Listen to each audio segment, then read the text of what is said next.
Coach, National Signing Day is taking another interesting twist this year. First time we're having to do it at a bowl game. What that's been like? Yeah, well, it's the first time. That's of course that's a good thing. That's a real good thing. Otherwise, we're back in the office and doing that right in the stadium there, and you're not in postseason play.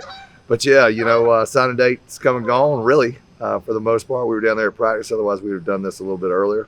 11 signees, I believe 7 high school athletes right there, 4 transfers that we've got, I won't say locked up at this point in time, but that have signed the FAA to announce they're coming to Georgia State. A couple more could be added. This process is just the beginning. Didn't want to, quote unquote, spend all our money at one time. There's a lot of different pieces we want to add to our team here in the next months ahead. So we'll take our time and make sure we get the right group in. Talk about some of the experience that you added to your football team with these transfers, particularly the running backs. Yeah, our running backs was certainly a critical need for us, without a doubt. I think, when you talk about our running back room, when you add a guy like C.J. Beasley that is going to come in from Coastal Carolina, that's something that brings in experience right away that we need. He's going to not take it over, but have the insight to do what we do, I should say. And I've watched him play. I've played against him. I've had to defend him, and I think he's going to be a nice addition to our football team. What about some of the high school kids that you brought in? Kind of one of each position. Yeah, you went and you searched out, and we want to find the best players that we can. And certainly, I would love to be able to sign every high school athlete for every position that we have scholarship-wise. With the transfer portal, certainly that's not the case. You have to really go out and find a little bit more experienced guys. But with our high school young men that we've got, Jules Ney, the center position right there, from Raven Gap up there, adding another piece of the puzzle in our offensive line room. Ricardo Tarver, just a nice addition to the wide receiver room. I think Deuce Walker, a young man out of North Carolina, it's amazing because he set all kinds of records as a wide receiver there at Salisbury High School, and he made the Shrine Bowl as a defensive back. So here's a guy that we can utilize on both sides of the ball. He's got a great football IQ because his father's been a coach for a long, long time. We got great respect for him, and several other additions that we have. God, I think we've added a dynamic tight end in our room. You wait. I mean, this young man is a guy that can come in and play right away. He almost looks like he's a transfer. I mean, and that's a big get for us. A young man I didn't know if we would have the opportunity to get. Had another university back off of him, of course, and he was fond of the Atlanta area, and bringing him down is going to be fantastic. And it's his birthday, so. Talk about Jules Ney, native of Germany. A little yes. Different there. Yeah, Jules coming from Germany.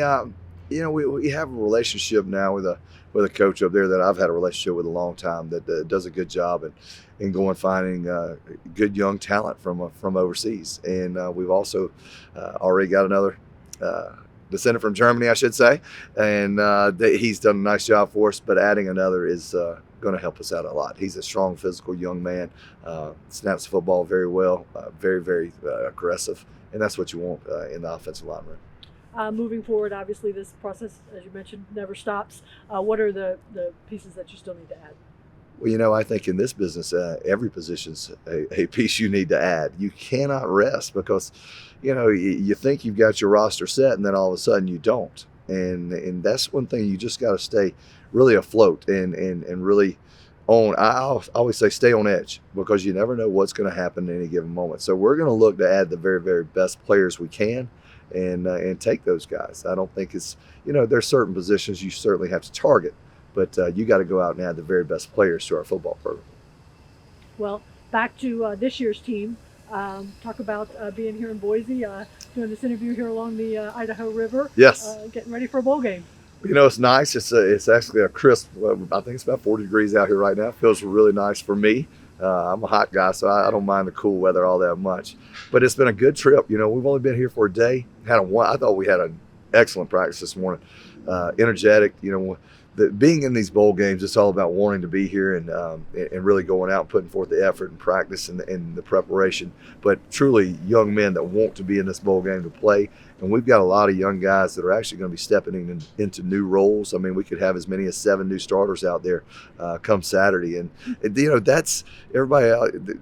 The people that are close to me ask me, and they say, "Does that worry you?" And I say, "No," because they're going to line up and play as hard and as good as those young men can. It's not something they don't take lightly, and that's what I want to see. I want to see guys that go out there and lay it on the line that truly want to be in this game and play as hard as they can to win this football game for Georgia State and our football program. What's off the field? What's on the agenda?